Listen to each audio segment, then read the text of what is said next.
Oi, meu nome é Ana Paula e eu tô aqui mais uma vez dando uma opinião que ninguém pediu.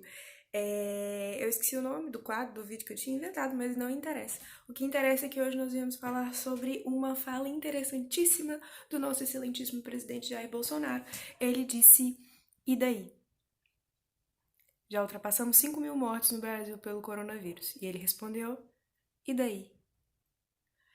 Anteriormente, a gente também teve a oportunidade de ver o Jair Bolsonaro falando outras coisas, como, por exemplo, Bolsonaro, em relação às mortes por coronavírus, ele disse: isso não é problema meu, eu não sou coveiro. E antes disso, ele chegou a falar certa vez que ele é Messias, mas ainda não faz milagre. Bom, o que eu tô querendo dizer com isso? Eu assisti um vídeo agora do Henry Bugalho. Ele mora na Espanha, e aí já tem muito tempo que ele mora na Espanha. E ele tava falando sobre a cultura do brasileiro em relação à morte. Eu achei interessante. Ele, justamente por causa dessa pauta, né, da resposta do Bolsonaro em relação a tudo que vem acontecendo. E aí, por que que nós elegemos Bolsonaro? Por que como eu digo nós, eu não estou querendo dizer que eu votei nessa pessoa, mas que como comunidade elegemos e é inevitável a gente ter que aceitar isso porque ele já está lá. Como ele mesmo diz, ele já é o presidente. Ele não precisa lutar para ficar na cadeira. A Dilma também já era presidente. Mas o que eu tô querendo dizer em relação a tudo isso não é nada mais do que a cultura do brasileiro em relação à morte. No Brasil, a gente é acostumado a conviver com números, estatísticas e mortes, e 50, 100 mil mortes por determinadas doenças por ano, e a gente é extremamente acostumado com isso. Por que o brasileiro é tão acostumado com a morte? Vamos começar por trás.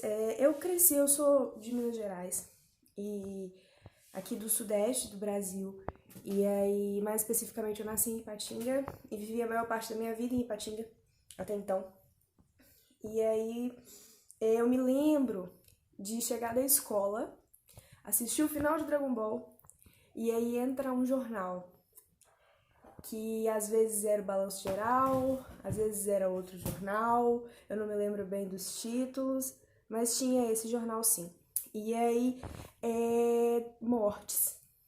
E antes de eu sair de casa também passava um jornal. Eu lembro que meu pai saía para trabalhar mais ou menos no mesmo horário. Mortes. E a morte no Brasil, ela é sensacional. Não no sentido bom da palavra de ser sensacional, mas no sentido de que o sensacionalismo é pesado em cima da morte. Falar de morte vende no Brasil, isso é esquisito, né? A gente tá vindo de um país que tem uma cultura de mais de 500 anos de colonização e que ele foi feito por mortes. A gente vem com o colonizador pro Brasil e ele entra no Brasil e mata os índios e tenta escravizar os índios e não consegue, porque a cultura indígena era outra completamente diferente da cultura europeia. E aí ele chega, tenta impor a cultura europeia, não consegue, e aí a gente vem com marginalização e mortes. Depois a gente vem com a escravidão e mortes. E aí a gente vem com meritocracia e mortes. E aí as mortes hoje em dia, além da violência, nós estamos falando de números de 50 mil mortos por ano por violência, nós estamos falando de feminicídio, de LGBTQ-fobia, mas além disso, nós estamos falando de doenças. E aí quando a gente fala de doenças, o que a gente pensa? E daí? O que eu posso fazer em relação às doenças? Bom, Ana Paula, eu sou administradora da minha vida. Então, basicamente, o que eu posso fazer em relação às doenças é cuidar de mim e aconselhar quem está ao meu redor e tentar dar o melhor de mim.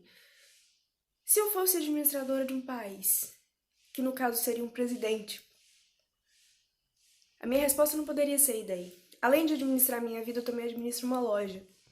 E aí, o Bolsonaro certas vezes ele disse, principalmente na campanha, quando ele foi questionado em relação à economia, ele respondeu: eu não entendo de economia. Você tem que perguntar isso pro Paulo Guedes. Ele que entende de economia, eu não entendo. E aí a gente chega numa situação seguinte: pensa no administrador de uma loja, eu administro uma loja. Eu não sou eletricista, mas se queima a lâmpada, eu sou responsável em fazer com que essa lâmpada esteja ótima, funcionando perfeitamente no dia seguinte, ou o mais rápido possível. Isso está na minha conta. eu tenho que arcar com isso. Não financeiramente falando, mas o meu tempo, estou sendo paga para arcar com essas situações. Então eu estou sendo paga para que as coisas sejam resolvidas. E o presidente do Brasil está recebendo muito mais do que eu. E ele tem um país inteiro para resolver. E aí ele subdivide o poder dele em prefeitos e senadores e tudo mais. Mas além de tudo, talvez ele seja o maior influenciador do Brasil. Ele é o presidente. Então nós estamos falando de uma situação em que um homem fala, ele foi eleito pelo povo, e ele fala, e as pessoas têm que ouvir. Elas ouvem e elas podem seguir ou não o que ele está falando. Uma vez que ele foi eleito pelo povo, nós estamos falando de um país continental, tem muita gente ainda que acredita em tudo que ele fala. Voltando à situação de que o Bolsonaro não sabe de economia. E aí, 2020, estamos aqui vivendo uma grande pandemia mundial e o Bolsonaro, do mesmo jeito que ele não sabe de economia, ele também não sabe de saúde. Onde eu tô querendo chegar com isso? Se o Bolsonaro não sabe de saúde e o ministro da saúde era o Mandetta, então ele, automaticamente, se ele fosse perguntado por saúde, ele diria: eu não sei nada de saúde, eu não sei de medicina. Pergunta o Mandetta. Mas a gente tem que partir do princípio que no meio de uma pandemia o Bolsonaro demitiu o Mandetta. Então nós estamos falando... Eu não sei se vocês estão acompanhando o raciocínio que eu tô querendo dizer, mas se ele não sabe, e ele estava dizendo que quem tem que saber são os ministros dele, e ele tem o poder de admissão e demissão dos ministros dele, então ele tem que saber alguma coisa. Porque é ele que tá escolhendo quem tá ditando as regras pra nós. Então onde eu tô querendo chegar com tudo isso? Eu acabei de sair do vídeo do Henri Bugalho e eu fiquei assustada por me deparar com essa situação de ele dizer que hoje, depois de mais de 10 anos que ele mora na Europa, ele tem uma visão de morte completamente diferente do que nós brasileiros temos. Nós consumimos e nos alimentamos de morte todos os dias. Todos os dias nós fazemos isso, sem querer. A gente acorda de manhã com estatísticas e a gente se acostuma com as mortes. Outro dia eu tava num grupo do WhatsApp, que é um grupo da cidade onde eu moro atualmente, eu estou residindo em Muriaé, e nesse grupo do WhatsApp as pessoas estavam falando sobre... As pessoas não, né? Na verdade é um grupo que só o administrador fala, é um grupo do jornal local, que é o Guia Muriaé, e ele lança as manchetes. Lá no grupo você pode acessar, se você quiser. E aí o que eu tô querendo dizer é que estava no grupo, tranquila, pandemia mundial acontecendo. O número de notícias em relação à pandemia por dia gira em torno de 5 notícias por dia, no máximo. Mas o jornal, ele publica mais ou menos umas 15 notícias por dia. E dessas 15, pelo menos 10 estão relacionadas à morte. E talvez as outras 5 estejam relacionadas a assaltos.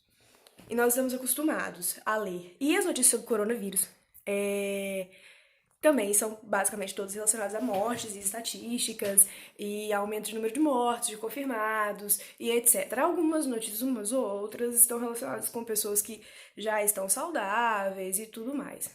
A notícia boa, o Brasil não é acostumado a falar de notícia boa, a coisas que são legais e realmente benéficas. Nós estamos acostumados a falar que as pessoas morrem. E daí? O que eu tenho a ver com isso?